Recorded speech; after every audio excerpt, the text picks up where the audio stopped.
Hello friends, my name is Michelle Fondin and I'm the author of The Wheel of Healing with Ayurveda, an easy guide to a healthy lifestyle. And welcome to my YouTube channel.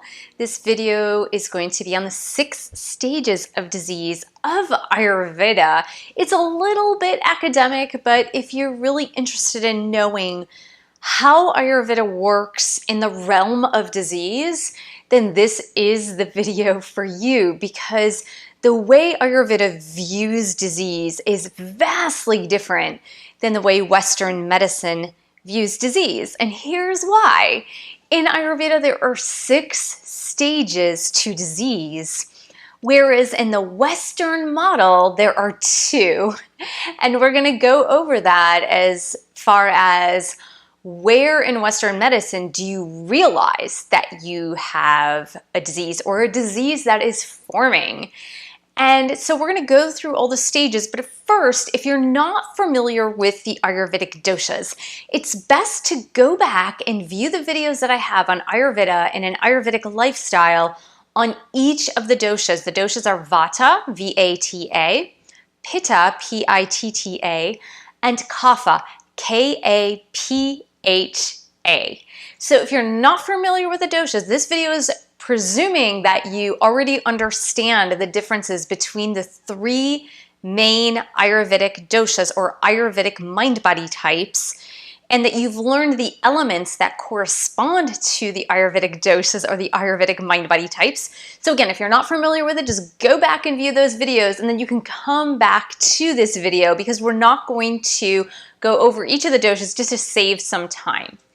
So the first dosha, Vata, V-A-T-A, is seated in the colon as its main seat. Now this can sound a little bit esoteric because it's like, what? How can a dosha or a mind-body type sit in a certain area in the body? It's just that a high concentration of a specific dosha has its main home in a specific area in the body. It's always in the GI tract or in the digestive system. So for Vata, its seat, its main hub, if you will, just think of it like an airline hub, but its main hub is in the colon. And remember, the qualities of Vata are space and air. So Vata sits in the colon when it is behaving. And then Pitta sits in the small intestine when it's behaving. And remember that Pitta is comprised of fire and water. And Kapha sits in the stomach, and Kapha is comprised of water and earth. Now, of course, in other videos, we talk about the sub-doshas of each of the 3 doshas, and there are 5 sub-doshas for each of the 3 Ayurvedic doshas. And those 5 sub-doshas mean that parts of the dosha sit in different areas in the body that are comprised of this sub-dosha. But we are talking about the main seat of each of the Ayurvedic doshas and where they should be situated in order to behave. And when we say a dosha is behaving itself, we say that it is in balance, it's in the right proportions for your mind-body type, for your physiology, for your psychology, and that it isn't moving into other areas of the body where it shouldn't be, okay? Stage 1 is called accumulation. So I will have the Sanskrit word for each of the stages below. So accumulation is Sankhya. Now, if you don't like my Sanskrit pronunciation, that's okay. If you can infuse it with your own Sanskrit pronunciation, that's fine too. But I'm going to have the spelling of the Sanskrit term below. So accumulation happens naturally as the seasons change. So for example, as we move into fall, the fall season, and the air is moving a little faster, leaves are drying out on the trees, it becomes a little bit cooler, and we generally have drier temperatures in fall. That means the Vata dosha, comprised of space and air, is accumulating. It's starting to go up. Now, if you're aware of what's happening, your intuition is going to tell you, okay, if I'm primarily a Vata type, then I need to stay warm, I need to dress in layers, and I need to eat warm, moist, hearty foods. And so those are some of the things. I need to rest more. I need to layer up in blankets at night. I need to do slow moving activities such as Tai Chi or yoga and take slow walks, dance, movement that's going to help my body stay nice and lubricated, lubricating my joints.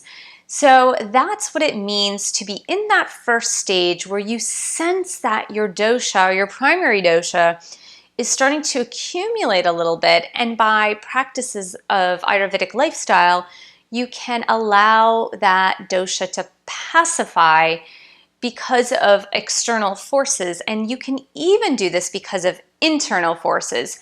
So know that a dosha can be aggravated when we have external forces like the weather or other people or the environment. And we also have internal forces, which means that it's my emotions, it's my experiences, it's the food that I'm putting inside of myself that can cause the accumulation of that dosha in a way that it shouldn't be accumulated. Okay, that's stage one. Stage two is called provocation or prakopa. Now, this is when the excess dosha rises in its own individual container, if you will, or its own individual bucket.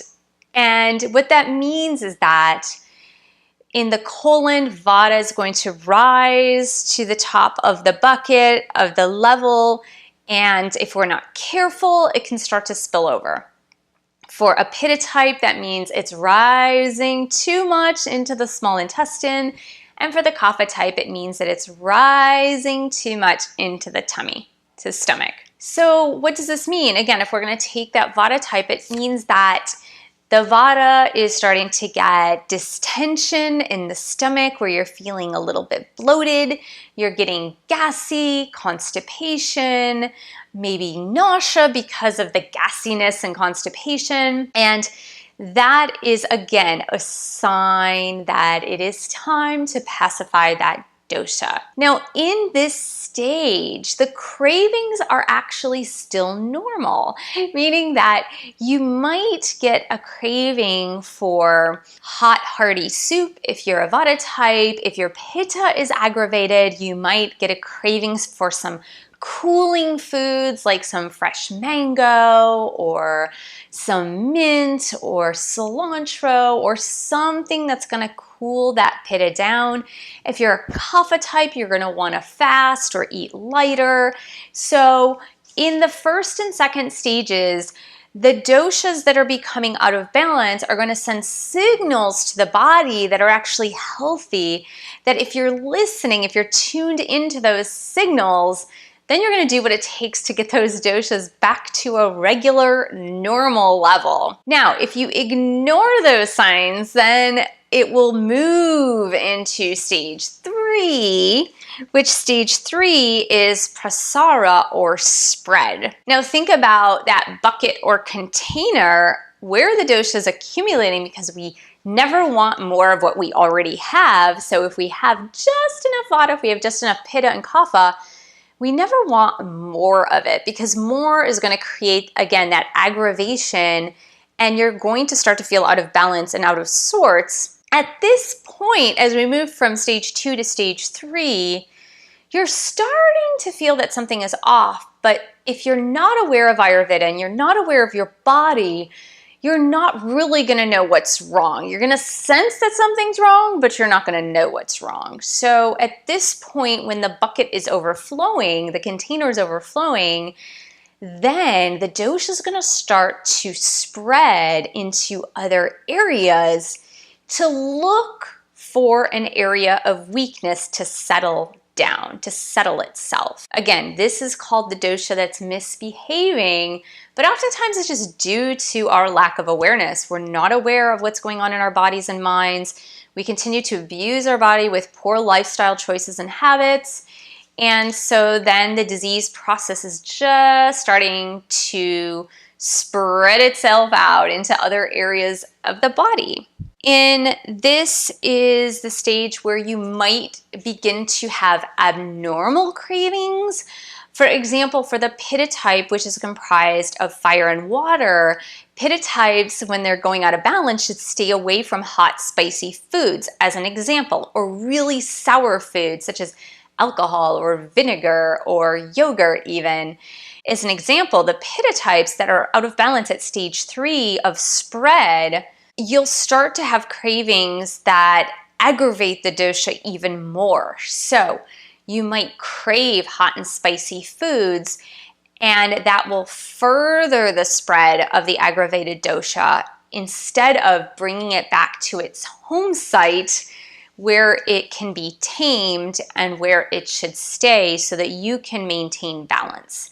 So that's what's happening in the 3rd stage. In the 4th stage, called localization, it's called Sthana samshraya, and this is when the aggravated dosha moves into a spot of weakness.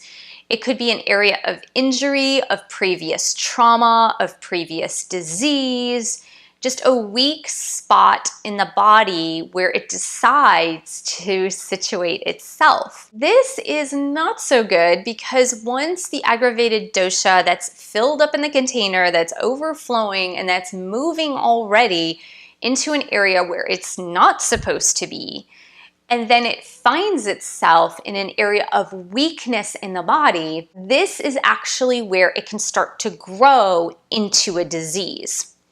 So for example, the cold quality of Vata that finds weaknesses in the joints and causes the symptoms of arthritis, for example, with the cracking and popping joints and the joint pain coming from dry joints. So the Vata should not be sitting in those joints, but an aggravated Vata dosha in the 4th stage of localization is going to move around and find itself in those weak areas in the joints and causing the signs and symptoms of arthritis. So that's an example of localization. In the Western model, we start to detect disease between stages 4 and 5, according to the Ayurvedic stages of disease.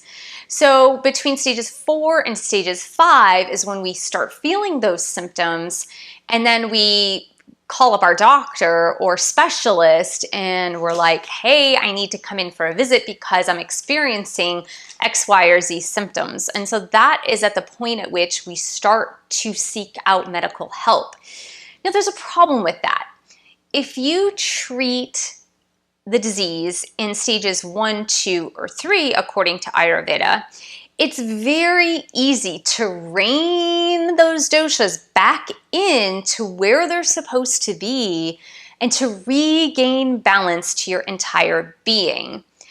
If you detect the disease in stages 4, 5, and 6, it's much more difficult to bring the body back into balance without medical intervention, especially in stages 5 and 6. Not so much in stage 4 as much as stages 5 and 6. 6 is where you see surgeries and radiation for cancer therapy and chemotherapy.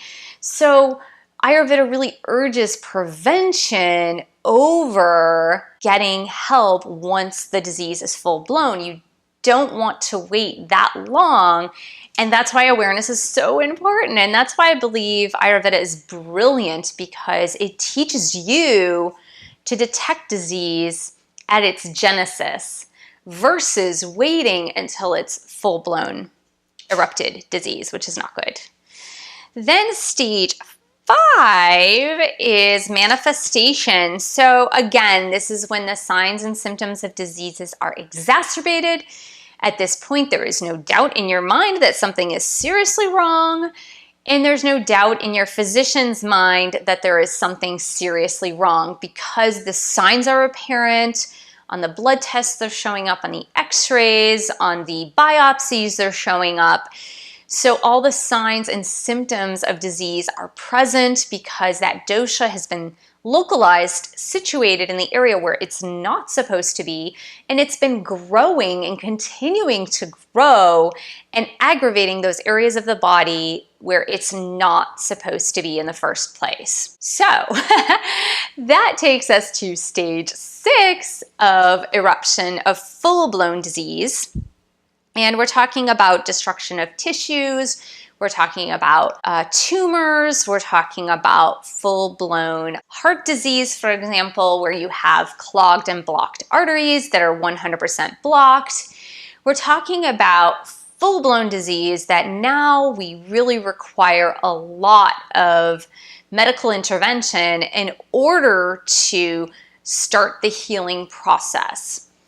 Now, I don't say this to scare you. I am teaching you this so that you can understand the start of disease from an Ayurvedic perspective, and for you to learn about the doshas and your doshic makeup so that you can reverse disease before it starts going into full-blown illness. You want to stop the seeds of disease way early before they begin to sprout.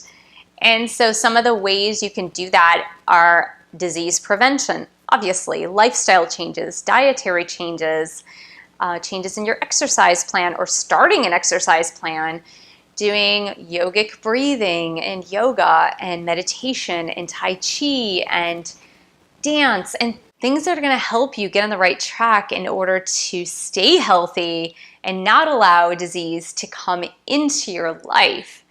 So I hope this was helpful in learning about the 6 stages of disease in Ayurveda. And of course, I elaborate on the 6 stages of disease in my book, The Wheel of Healing with Ayurveda, an easy guide to a healthy lifestyle. And also in my companion workbook, The Wheel of Healing companion workbook. And I also have an audio video program that you can look at that is integrative in learning about Ayurveda. It's called The Secrets of the Wheel of Healing audio program, and it's a course, of course. It's a course that you can listen to and learn, and it's interactive with the books. And there's also a separate workbook that comes with that program, and as well as the videos that I have on this YouTube channel. So thank you so much for joining me. Please subscribe to my channel below. Share this video with friends, family, and your yoga dog. And thank you for pledging your support on Patreon, www.patreon.com/Michelle S. Fondin. And I will see you in the next video.